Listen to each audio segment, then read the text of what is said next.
terrorists. If we're going to address the challenge of their efforts to recruit, it is vital that we win the propaganda war. Make no mistake, this was a terrorist attack. Welcome to Extreme Calls, the podcast where you learn about extremist communications and propaganda. My name is Stefan Bale from the University of Exeter in the UK, and today we set the stage for the whole series. Indeed, we discuss the evolution of terrorist and extremist communications over the past 30 years or so. An evolution marked by one key factor: the IT revolution, particularly the exponential amelioration of computing power and the dramatic increase in internet speed and reach. There are platforms to share now hateful, racist language and cite to violence through social media. Pour lutter contre le terrorisme et les discours de haine sur Internet. To ensure that such events never occur again. Preventing genocide and other monstrous crimes is a shared responsibility. And to do so, it's my great pleasure to have with me here Professor Maura Conway, who it is fair to say is a leading scholar, if not the leading scholar, on online extremism and terrorism. Maura, welcome and thanks for taking part in Extreme Calls. How are you? Great. Thanks a million, Stefan, for having me. I'm happy to be talking to you. Thank you. So Maura Conway, to situate to our listeners, is Professor of International Security in the School of Law and Government at Dublin City University, but she's also, quite importantly, the coordinator of VoxPol, a rather big EU-funded project on violent online political extremism. And her publications and interventions are unfortunately too numerous to be listed and here, but nonetheless, I would like to flag out maybe two publications so our readers can go and read them, and we're going to talk about them maybe in a little while. The first one is a programmatic paper that you wrote called Determining the Role of Internet in Violent Extremism and Terrorism, 6 Suggestions for Progressing Research in 2017. We're getting back to this, I think, because it's quite important in a minute. And then already in 2006, an analysis titled Terrorism and the Internet, New Media, New Threat, published by Parliamentary Affairs. Before we get to these publications and your thinking about the role of internet and technologies in online in extremism and terrorism, I would like just to ask you a question that I'm asking all my invitees. How come you study online extremism? Can you tell us a little bit how you came to study this, your intellectual journey in a sense? Sure. Yeah, so I was thinking about doing a PhD. So I had an undergrad background in sort of politics and sociology and law. Then I did a master's degree in international relations, and I really enjoyed that space. And like I said, I was thinking about doing a PhD because I wanted to be an academic. And at that time, I was quite into theory. So I was quite a heavy theory person. And I was thinking about connections between actually globalization and terrorism, and sort of theorizing, if you like, the globalization of terrorism. But then I thought, okay, for PhD purposes, I probably need to have some empirical cases in there. So what might those empirical cases be? And I began to think about terrorism and the internet. And this was in the late 1990s. Okay. And yeah, and so it really just, I began to work a little bit, to do a little bit of background on the intersections between online and terrorism, and really it just snowballed from there. And really that's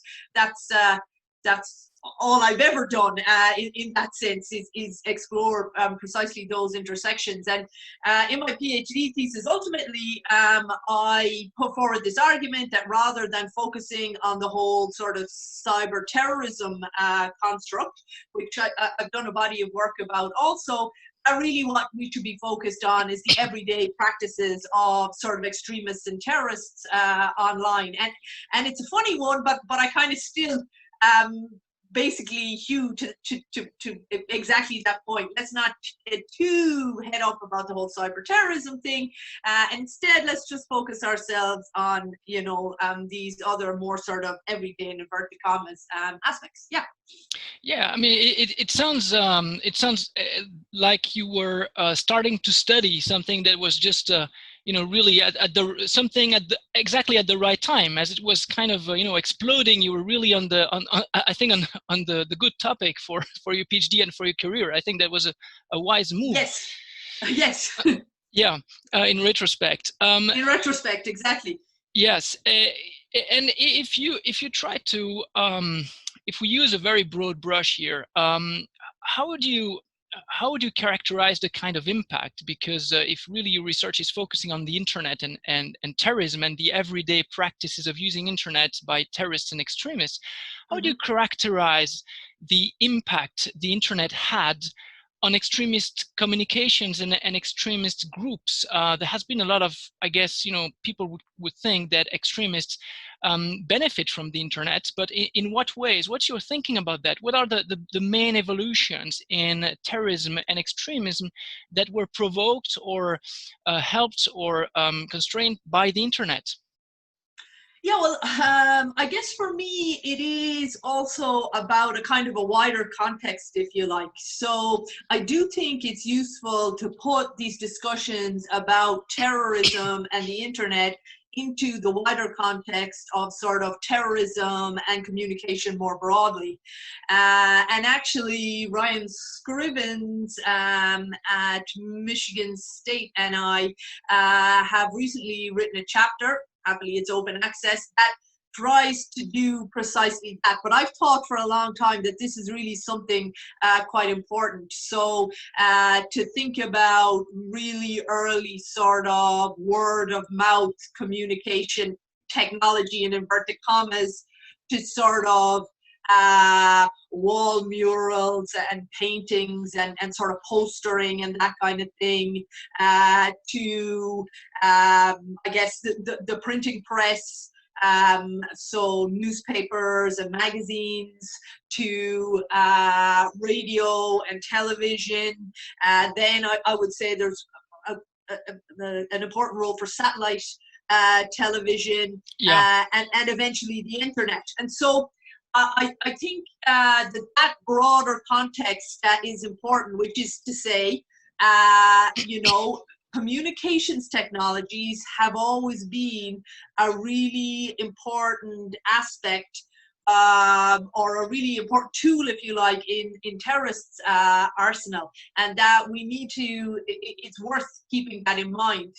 At the same time, I do think that the internet is really a quite important tool in itself, obviously. And I think there's an interesting question about whether, you know, it's just about the evolution of communication technologies over time, and that, you know, the internet is just another part of that evolution and not particularly distinct from other technologies, or whether there is a sort of a break, if you like, or it's very consequential, let's say, in a way that maybe some other technologies were, but others weren't. So I think this is an interesting question. I think there's good arguments on both sides, to be honest with you.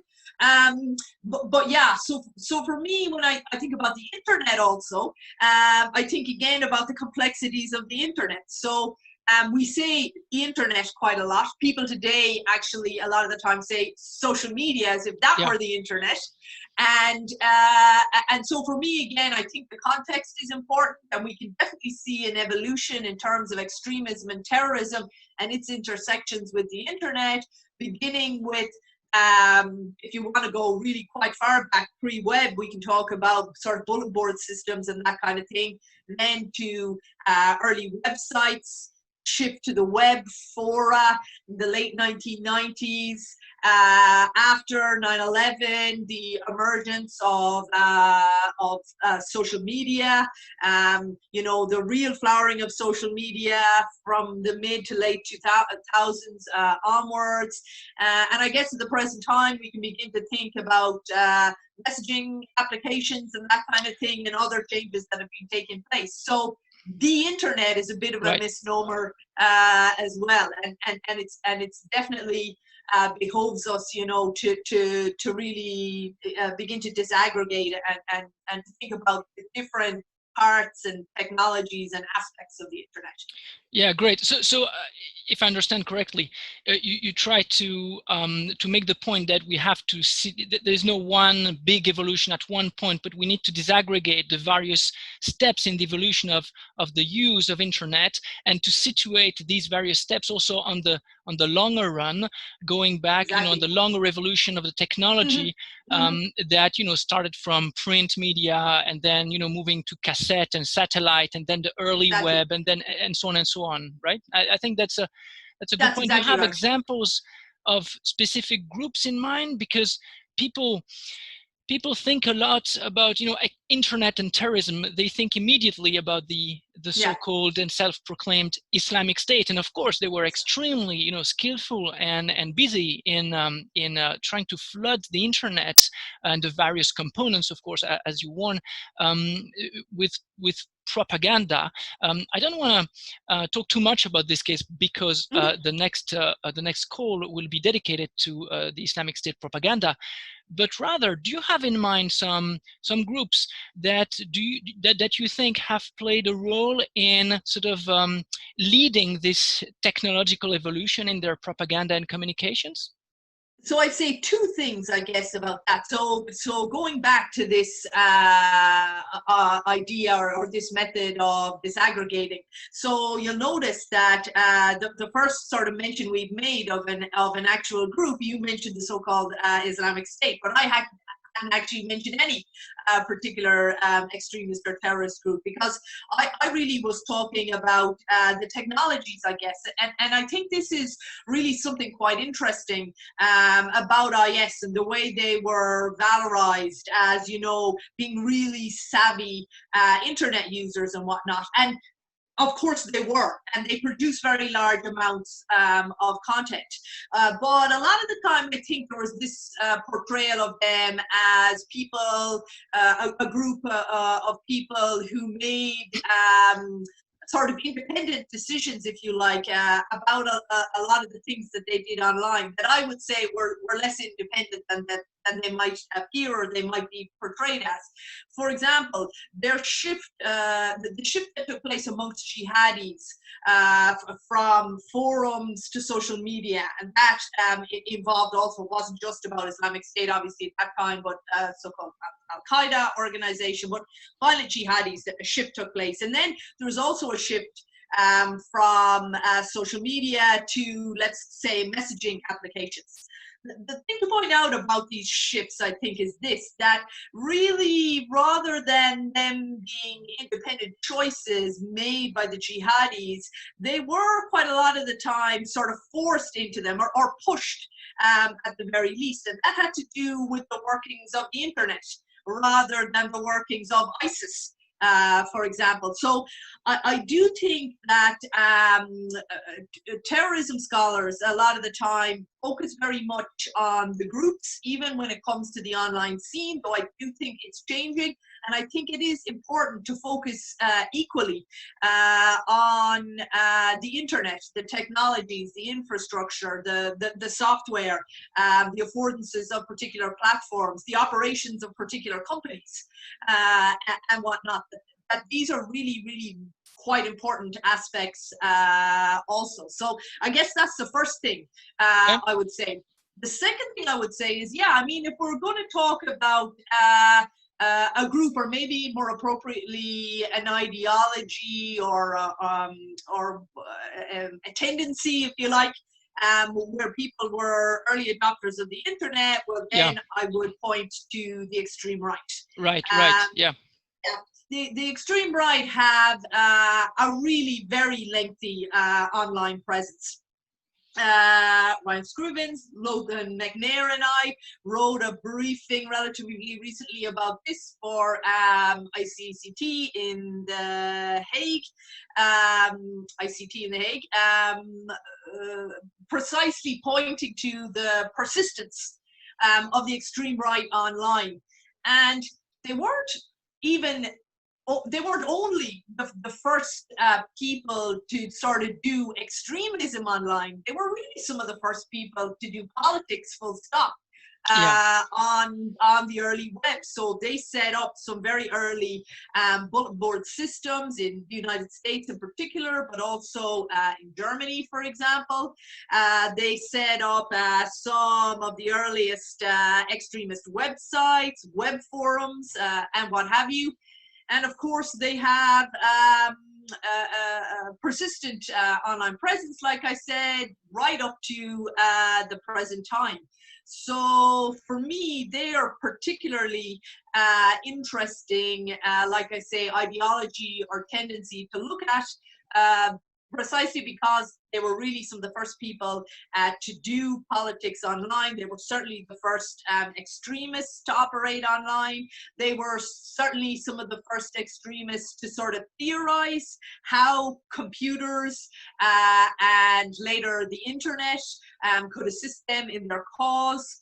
And at the present time, I guess something interesting you can see is the so-called alt-tech sphere. So they're empowered at the present time, really in a way that IS are not, and I think could not be, set up their own platforms, for example. So they really are interesting to explore from a bunch of different perspectives, in fact. Yeah, no, I agree that indeed the scale and the experience of the far-right online ecosystem has been really kind of dismissed or misunderstood for really a long time. And I think that's, you're right, that's a very important component.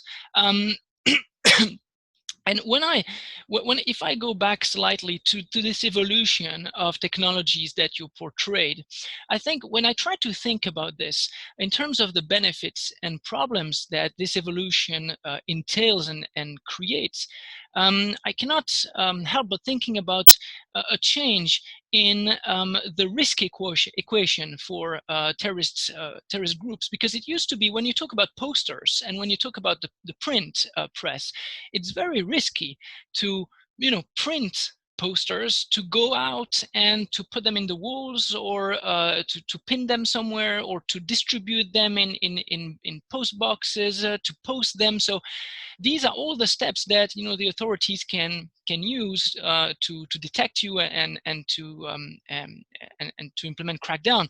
So I think the risk equation has changed quite a lot with the use of internet, when you can very easily reach out millions of people with almost no risk at all if you're doing it in the right way. Do you think that change in the risk equation makes sense, or do you think you have therefore new ways of the internet entails new risks too? Yeah, I do. I think the internet still has risks attaching to it, and I certainly think that almost precisely as you described. I certainly think in the last, say, decade, for example, there's various actors that you can point to, particularly in the jihadi scene, who I think felt like they were more protected in the online space than it turned out that they were.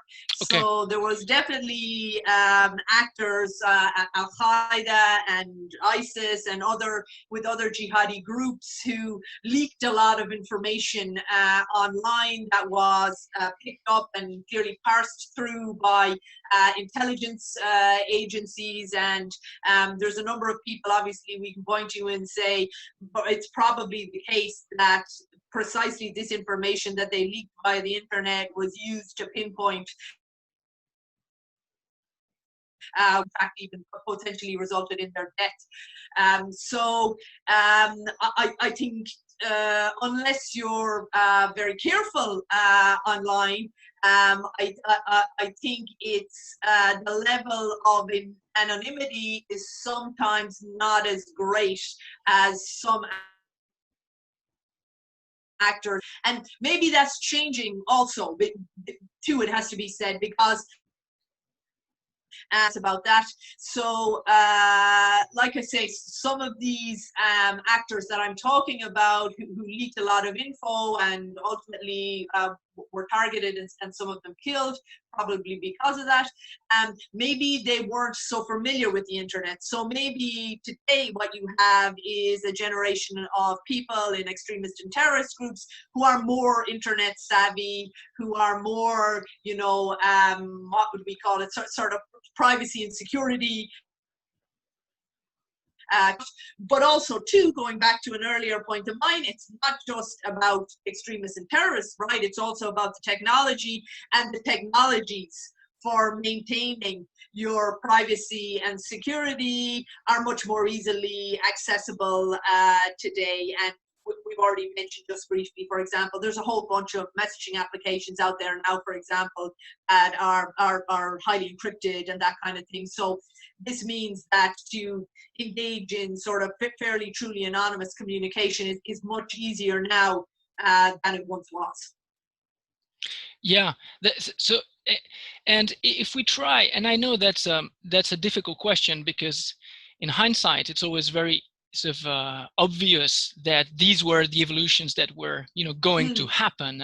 For example, these new messaging platforms, or this increased facility in encryption or privacy that you mentioned. But it's more difficult to foresee the next step. What do you think? Can you have a go nonetheless in trying to guess, maybe an informed guess, an expert guess on what the next kind of steps will be in this evolution of technology and the adaptation of terrorist groups? We've seen some recent developments with, I know, for example, an example I know quite well, which is the development of fully anonymous web forums, which have, for example, the 8chan or these things on the far right, as you mentioned. But this is already, it seems like it's already kind of, it's what's happening now. What I'm interested to hear about is what do you think is going to happen next? Well, so I always say that it's really quite difficult to think through this particular issue, because I would say of two things that are really fast changing. So one, the sort of extremist and terrorist scenes themselves are extremely fast changing. Yeah. Whether you want to look right now at the jihadi scene in whatever jurisdiction or region or what have you, or you want to look at the extreme right scene and in all its variety in whatever jurisdiction or region or etc. These are really fast changing. Put that aside for a sec. Let's talk about the internet and online. It's really fast changing. So whether we want to talk about, the future of social media, or whether we're, you're somebody who believes that there isn't much of a future for social media and actually we need to be thinking about what's next. And like you said, what's now? Well, what's now is sort of messaging apps, I guess, like you said, wholly anonymous online fora. We could begin to talk about, wholly distributed sort of social media platforms. So encrypted, distributed social media platforms and what have you. But that's now. So if we think about it, when you put these two things together, really fast changing extremist and terrorist scenes, really fast changing sort of online scene and technologies and platforms and what have you, when you put them together, this is just a really quite difficult ask, because what you're asking then is for somebody to try and come up with some sort of amalgam of those things, but in the future. So the short answer is I don't know. Yeah. I don't know. I think it's a bit of a fool's game in some respect. What I would say in quite general terms is I find it useful to try and think about again, on the one hand, where are we going in terms of extremisms and terrorisms? And I guess I would say, you know, let's not forget about ISIS. So one of the critiques that's always made of terrorism studies, that it always just pivots to whatever's now, whatever's hot now, whatever's happening now, right? And I think we can see that with COVID-19, for example. So there's a lot of commentary out there now from extremism and terrorism scholars, and there's nothing wrong with that per se.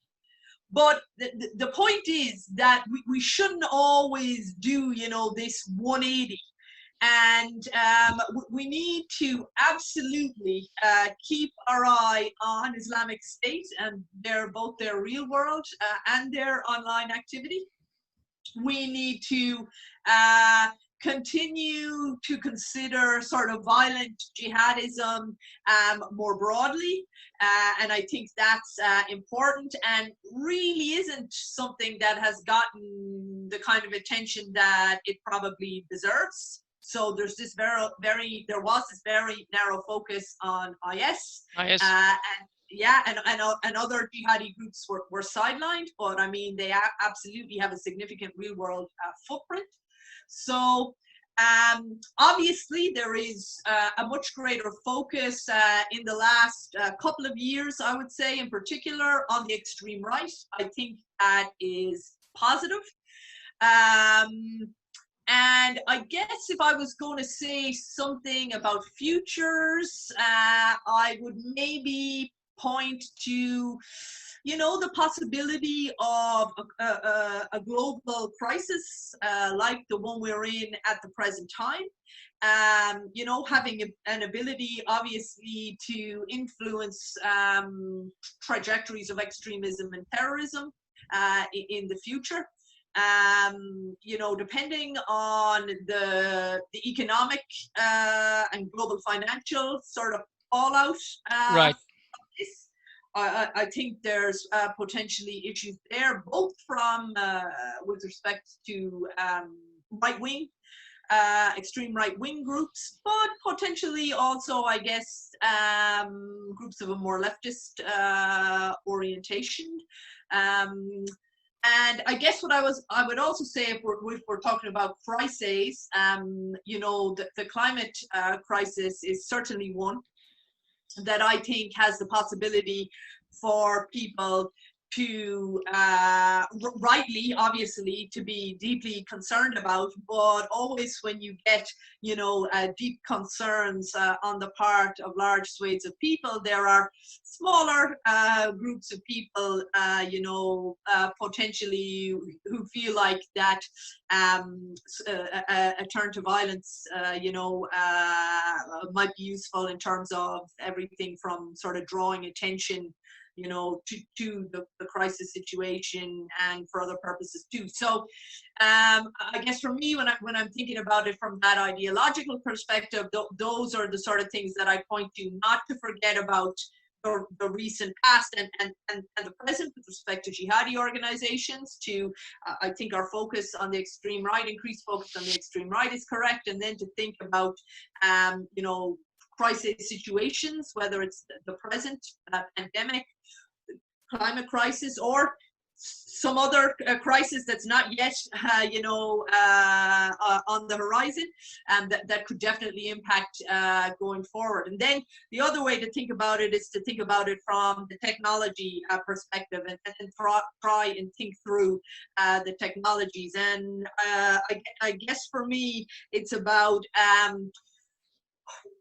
so a thing that's sort of happening now, but it's not getting a massive amount of attention, and why would it in some respect? Because there's not a massive amount of people on these really truly distributed platforms. but I think there's the possibility for them to become more attractive as time goes on, as they become more user-friendly, if you like. And I think there is considerable issues that can be raised by their widespread use, their potential widespread use by extremists and terrorists. And then going back to something that I mentioned at the start of our conversation, I do think it's interesting to think about the IoT, the Internet of Things, and the the plethora of targets so that relates more. That might be made available. So that relates more to, I mean, it links a little bit your concern with cyber Correct. attacks and cyber terrorism. Correct. Exactly. Okay, and you mentioned the fact that terrorism scholars are sort of following what's currently on, and sort of following trends. And when ISIS pops up, you have a lot of people coming to study Islamic State.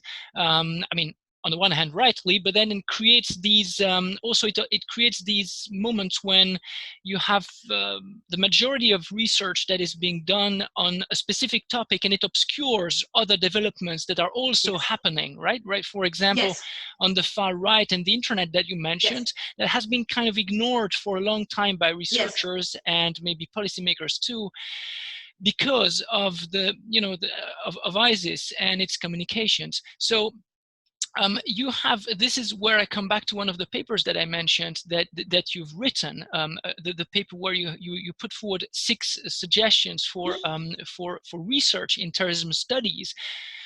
I'm not going to list them all, but you clearly sort of start, it seems, from that premise that we need to diversify a little bit, that terrorism scholars need to diversify their research. So when you think back about these 6 suggestions, so for example, I cite here, I have to read, widening the range of types of violent online extremism being studied, beyond violent jihadists, deepening the analysis to include interviewing and visual ethnographic approaches, upscaling the capacity to undertake big data collections and analysis, paying more attention to gender as a factor in violent extremism. So you list 6 factors. That was, already what, 3 years, 4 years ago, 4 years certainly since you've written it, probably. So in these 4 years, have you seen some interesting developments? Do you think your paper has had some kind of impact, or do you see positive developments that sort of were triggered or not by your paper in these 6 factors?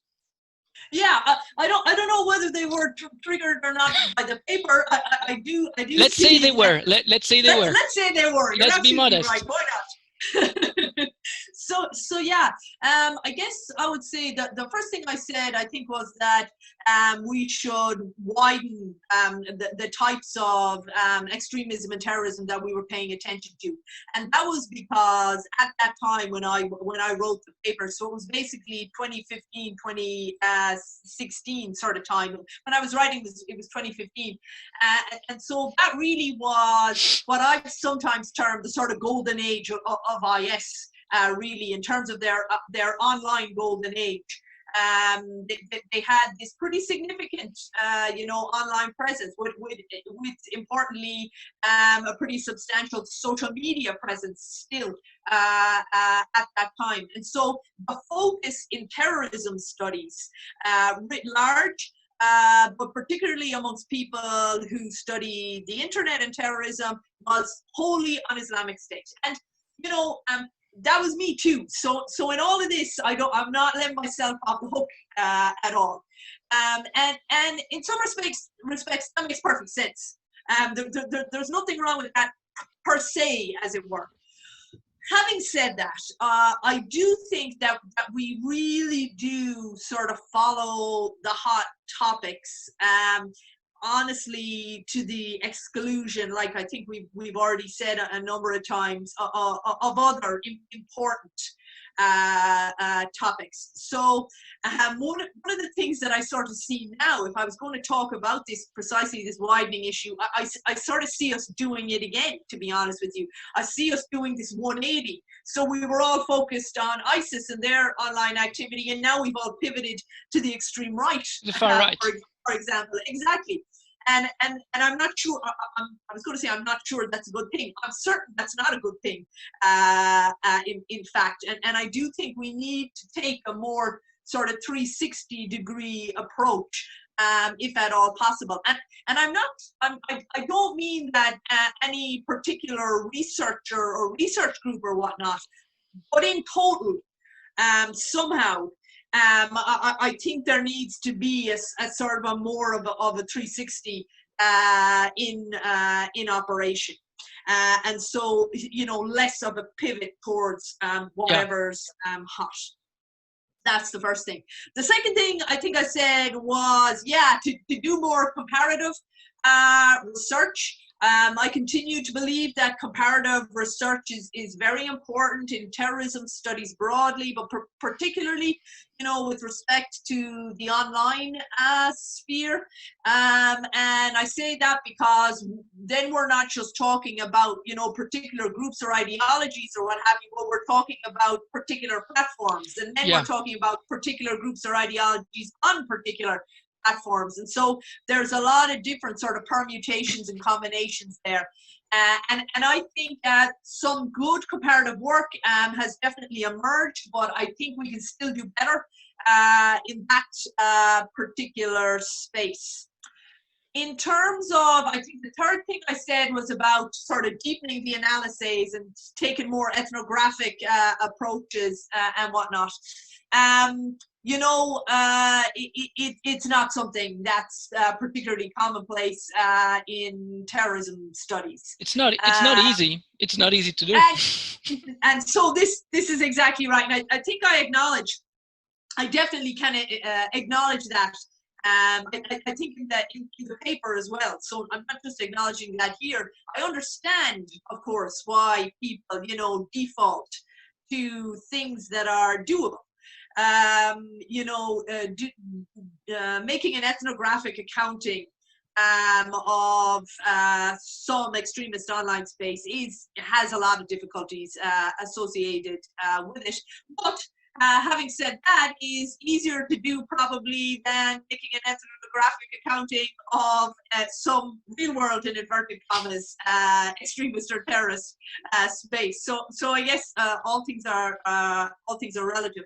I still very much feel like one of the things that we're missing, and this doesn't even fall into the category of ethnography, obviously, is just talking to people, extremists, and some people indeed have done this, talked to violent jihadis and others about their online activities. So not just relying on the internet, but actually talking to users about what it is that they have done or they are doing online, and digging deep with them about that activity. Because as I think I've said previously, if you ask the internet, in inverted commas, right, what's important, the internet will tell you the internet is important. Whereas if you actually ask human beings, absolutely, a lot of them today will say, online is a very important factor, but they'll point to other factors, but they'll also give you a better feel for, well, what aspects of online, you know what I mean? So again, I guess it's about disaggregating and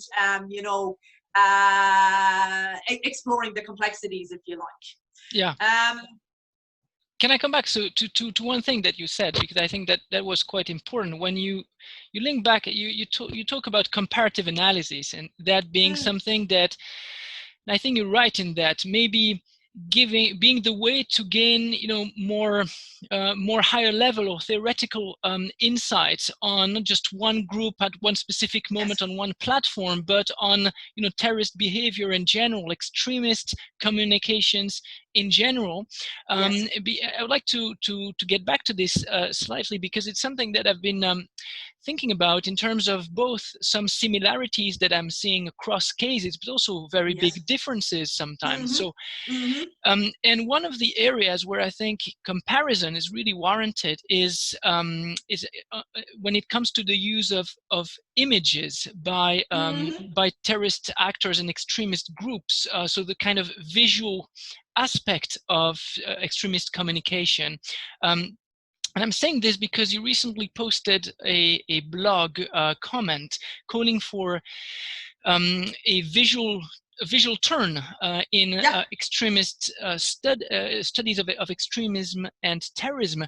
And so, for example, from my own work, I really do see a lot of similarities in the kind of images, the kind of symbols, so the importance of symbols, the importance of also of gruesome imagery that, many people say, oh, this is the hallmark of ISIS communication. But when you turn to other groups, you do see some groups that really heavily rely on gruesome imagery. This is just one aspect. Or, if you read ISIS magazines, you will see loads of pictures of, very strong man, and that relates also to the gender dimension that was you were mentioning in your paper.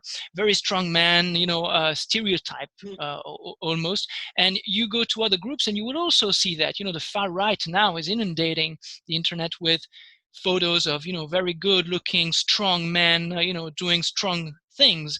So you have that gender dimension, which seems to be there across the board somehow, with nuances, of course. You have this visual element, which seems to be crucial. So can you expand a little bit on what prompted you to call for such a visual turn, with in mind maybe your concern with implementing comparative approaches?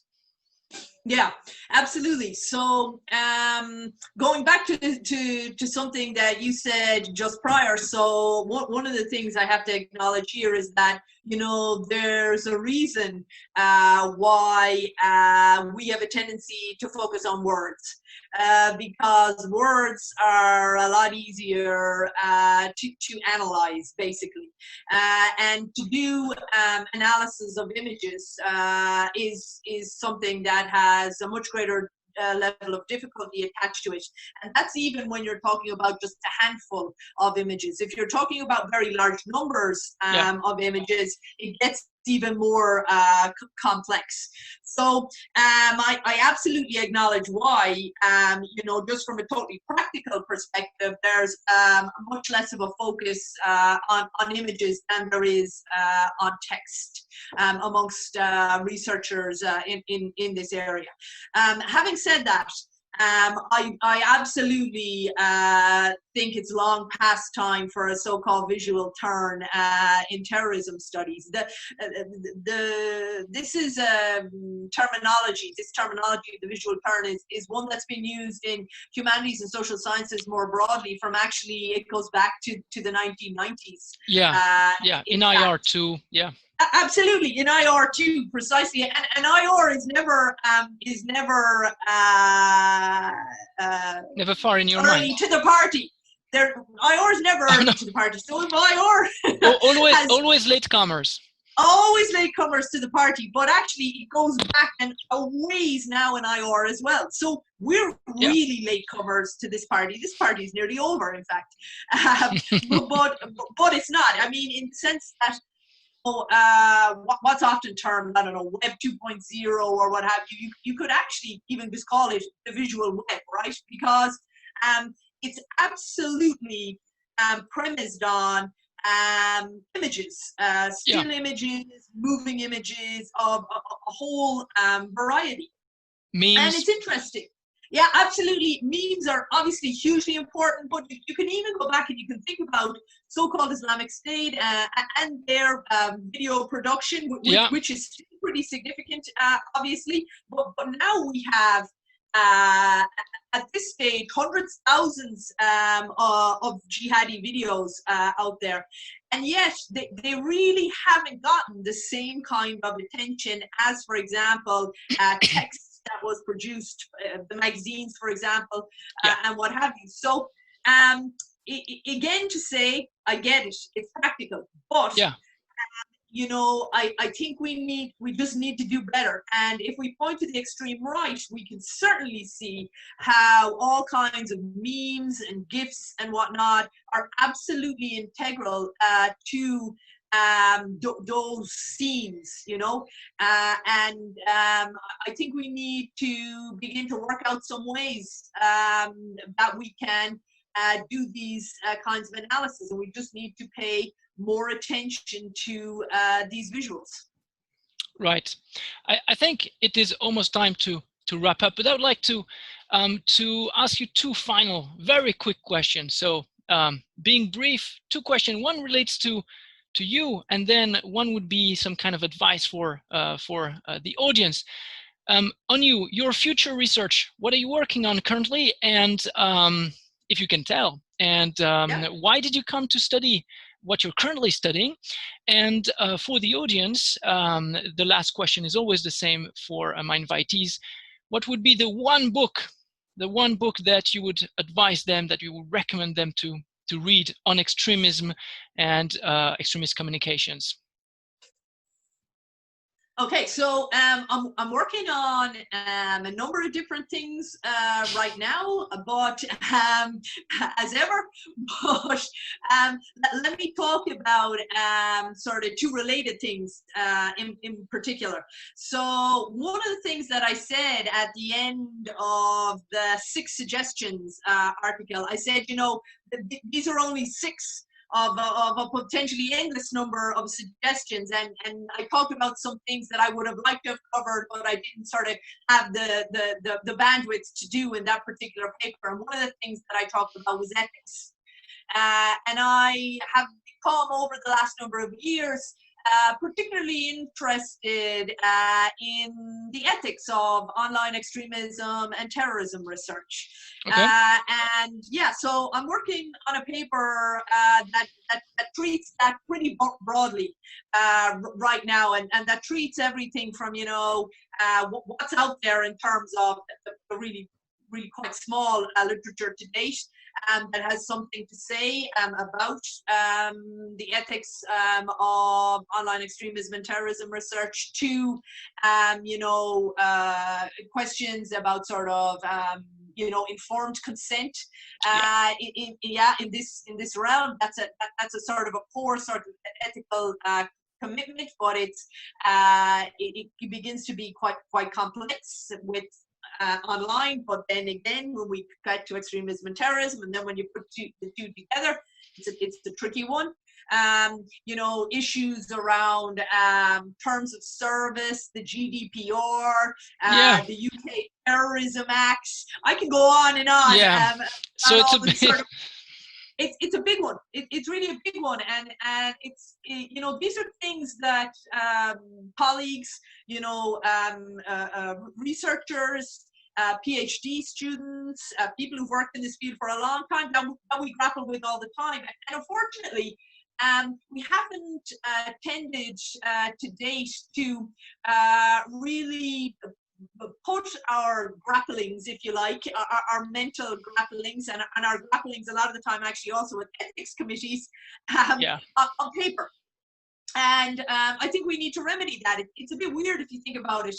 We put everything else on paper. I think this is actually some really important stuff where we need to put pen to paper to a much greater extent than we have to date. So that's something that I'm working on, doing a bit of an overview. It's more of a, here's some questions we need to be thinking about. Yeah, here's maybe some of my experiences and experiences of others, but you know, there's a lot of stuff still to be worked out, and here's some of the things that we need to think about. And within that also, I think an interesting additional question is around researcher welfare in this area. And so I'm working with some colleagues with funding out of the TASM conference at Swansea University. We're working on a project that we call Reassure, and it's precisely to solicit colleagues' input.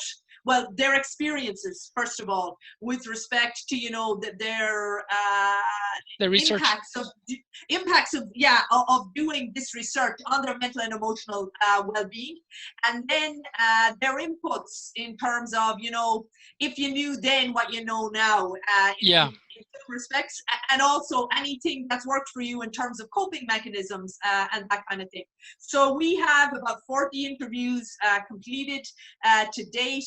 We're working on a sort of review of the relevant literatures.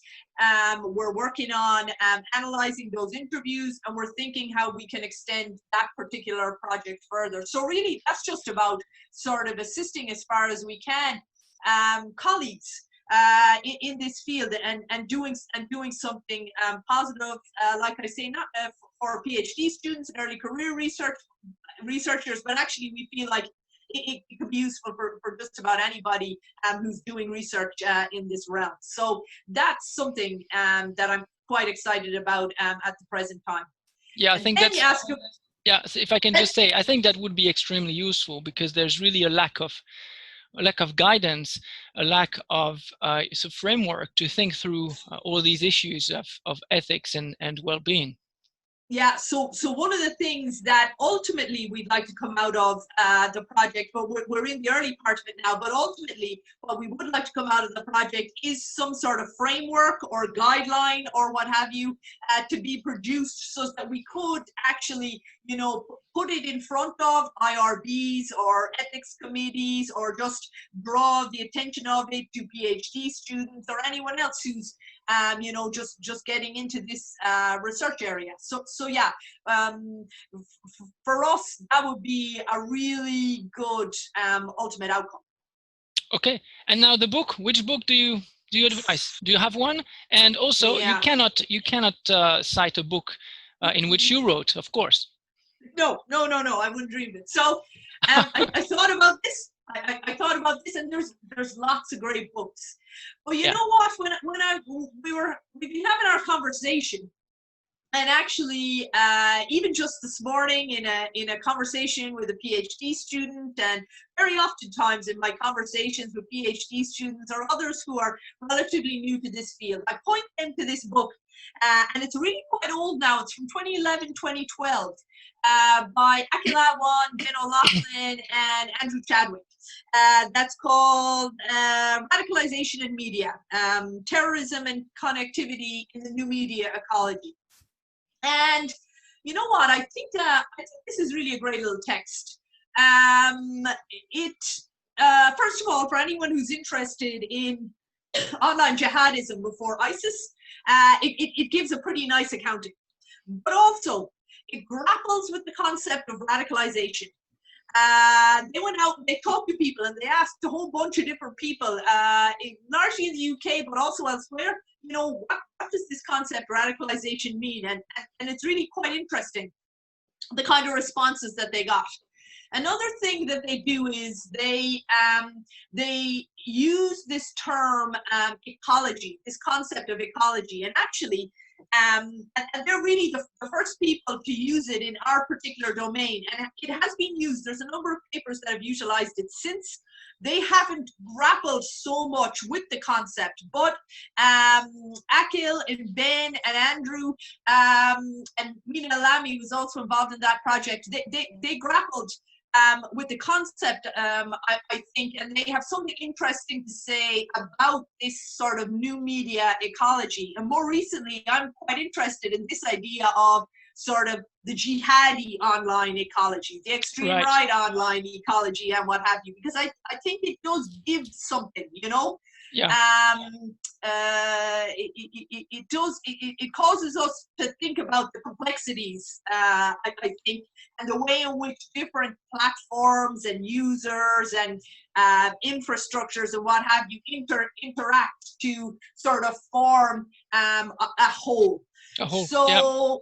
So for me, I still find that quite useful. So for quite an old, in inverted commas, text, especially when you're talking about the internet, to be like 10 years old, is really to be quite old.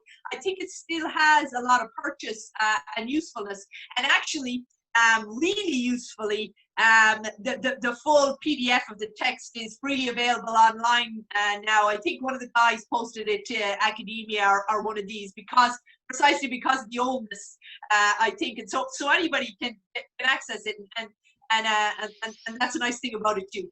Well, that's great, excellent. That's then a very practical advice too. So I would like at this point to thank you again so much for being on this call, and yeah, thanks again. Next time, we will have the pleasure to chat with Charlie Winter, who is, I think you will agree, one of the world's leading specialists of ISIS propaganda.